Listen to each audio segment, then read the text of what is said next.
That's lovely, jubbly. Ah. Right. What have we got for today? Well, hello there, dearest viewer, and welcome back to my little corner of the YouTubies and another thriller lunchtime edition of The Sunday Stupid. What? The Sunday Stupid? It's back? Yes, Owen, it's back.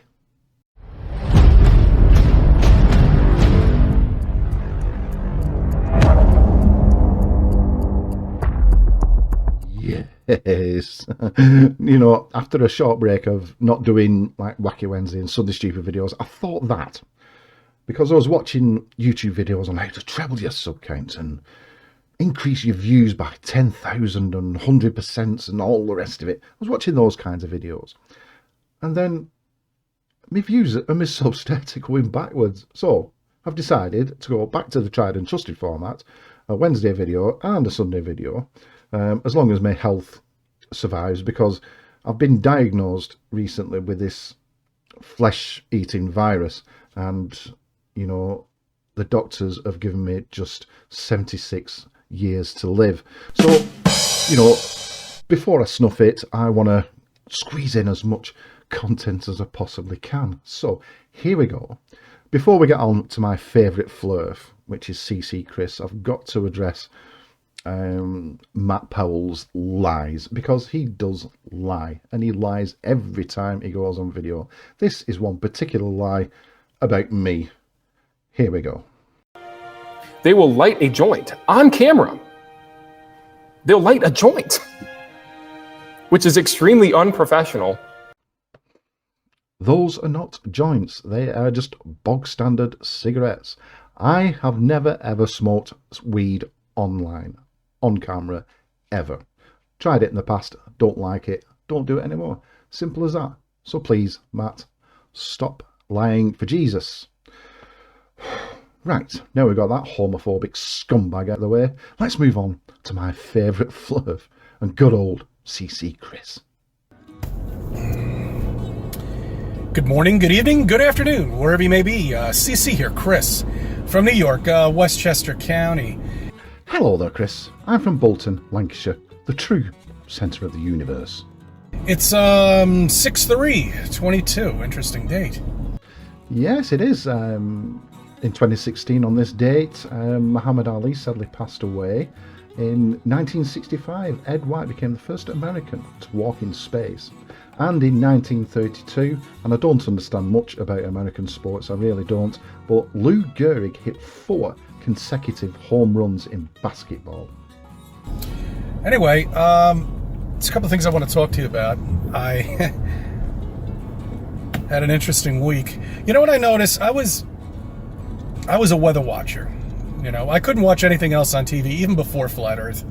It got to a point, you know, before I got into Flat Earth, years ago now, I was getting irritated by the TV. It was irritating me. It was annoying me. It was nothing but just garbage, you know, on TV. And I started seeing through that very quickly. I feel your pain, Chris. I really do. But don't worry. Neighbours will soon be finishing. For good. And then when I became a flat earther, oh, forget it. Now it's not even watchable. I have something to tell you I got to do on Sunday. Unfortunately, it's not my choice, and I'm going to be miserable. But let me get into that in a little bit later. You're not going to church, are you? Because that would make me miserable. I noticed one thing today with the weather. Well, first off, Monday was 99 degrees.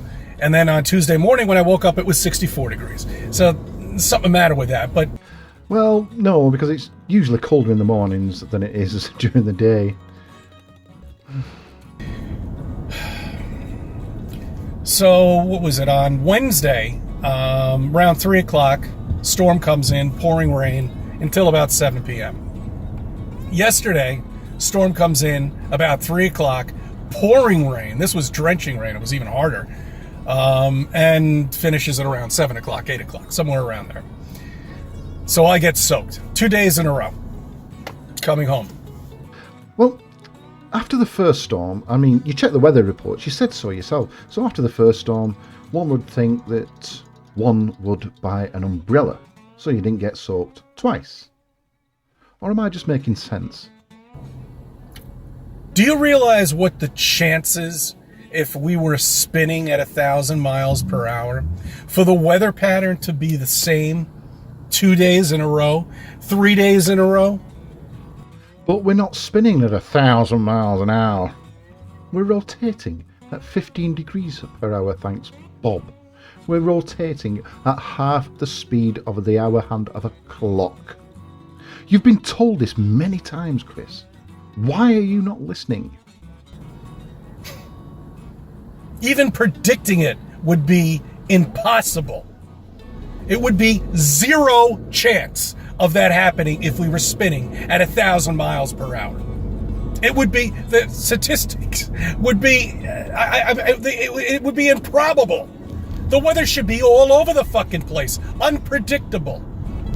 Chris, come on. Now, we stop it with its 1,000 miles an hour crap, because it's just not happening. We're not spinning at 1,000 miles an hour. You know it, I know it, so just pack it in. And plus, we can predict, obviously, with weather satellites. We know where the weather is moving, so we can predict where it's going to be tomorrow. It's not that difficult. So stop it, Chris. Come on. What happens to, you have 2 floors. One is vacuumed, the other floor isn't. You open up a hatch. What happens? Sucks all the air out of the other room below you. I'm going to say this once, and I'm going to say it once only. Vacuums do not suck. Why isn't that happening to Earth? Why isn't our atmosphere just being sucked into space, blown off into the never infinity land up there? Why is that? How can a planet even have atmosphere if we were in a vacuum of space? How? How is that possible? Gravity, you fucking retard! Gravity! Have you ever heard of fucking gravity? Gravity! Gravity! How is that possible? What is the Coriolis effect, and why does nobody ever take account for it? Nobody does. Planes would be impossible to land on the ground. Absolutely impossible if you were spinning at 1,000 miles per hour. Forget about moving in space at millions and hundreds of thousands of miles per hour. Let's just work with the Earth now, okay? Let's go back to basics and work with Earth. All right, and landing a plane, landing anything, being in a fucking helicopter and landing that. Where does the Coriolis effect take? Where is it? Where is it? Well, let me explain it to you in simple terms, Chris. Here we go. Planes and helicopters, they have this remarkable invention called steering. What about the spacesuits? How do they work? All right, scientists, tell us how a fucking spacesuit works. Well, Chris, I'm no scientist, but I'm going to give it a go anyway. A spacesuit is made of several layers that protect you from radiation to a certain degree, micrometeoroids. It pumps oxygen in so you can breathe and takes carbon dioxide out. Basically, what a spacesuit is and how it works. What is on the back of a spacesuit? What is it? Well, it has electricity for a start, it has a carbon dioxide removal system, it also has a two-way radio and a water cooling system. There you go. Not forgetting the oxygen as well. How are they not blowing up like a fucking balloon in space? How is it? Because the pressure inside a spacesuit is only about 4.3 psi. And let me ask you a question. As a diver, I'm not a deep sea diver, but I do a lot of snorkeling in my time, and but I did go deep sea diving one time.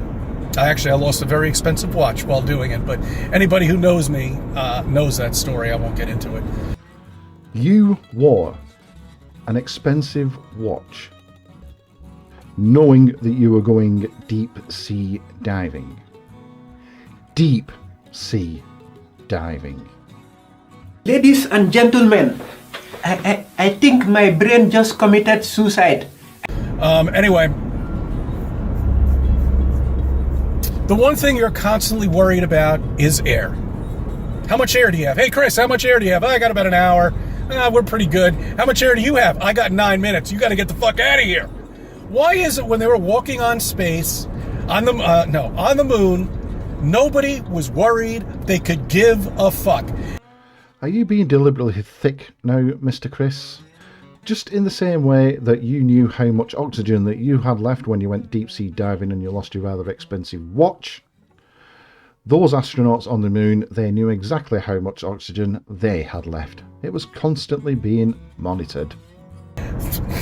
Hitting golf balls, jumping around, driving in a car. And let me ask you a question. Where the fuck did that car come from? Was that tied on to something? It just magically appeared. Now you're taking the half of bliss. You really are taking the half of bliss. I'm not going to explain it. I'm just going to show a diagram of how the LRV was deployed. Alrighty.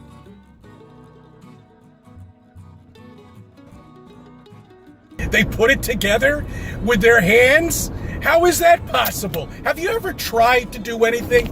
I'm an avid skier. Have you ever tried to move your hands when you have your ski gloves on? Those ski gloves are better than the gloves that they have in space. You could barely move them around. Try to screw something together with even ski gloves on.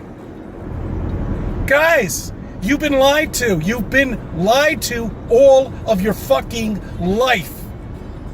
And it sucks. Nobody can answer any of those questions. Not a single scientist. They don't want to touch it. They can't touch it. The scientists are ignoring you. They're ignoring all flat earthers because what they say is the most unbelievably stupid crap that anybody has ever come out with, apart from young earth creationists. You're implying that they put the moon buggy together on the moon with 1/6 of the Earth's gravity. You're implying that they put the moon buggy together on the moon. No, they didn't. So please, Chris, I implore you, if you're pretending to be so unbelievably thick and stupid, and you're trying to convince us that you are unbelievably thick and stupid, it's working. Anyway, on Sunday, I have to go to a baseball game. So if you see me in the audience, do not contact the police. I'm there because of my daughter. There's a school outing that they have, and I have to go to it. You're mourning about going seeing your daughter play baseball? Really? You horrible dick. So, I don't know how I'm going to react to it. I wish I could bring some flat earth shit with me and just put up signs and stuff, but I can't. I'm going to be with her at school, so I got to keep my mouth shut. What you're really saying, Mr. Chris, is that you are embarrassed to take some flat earth crap with you because you know that nobody is going to listen to you at all. Nobody. Because we all know what your wife thinks about you and the flat earth. Good morning, good evening, good afternoon, wherever you may be. Well, same day, same time. This is not to scale, of course. When I grew up, the solar system was stationary. All right, honey, come on. The sun was standing. Why don't you stop this bullshit? Idiot.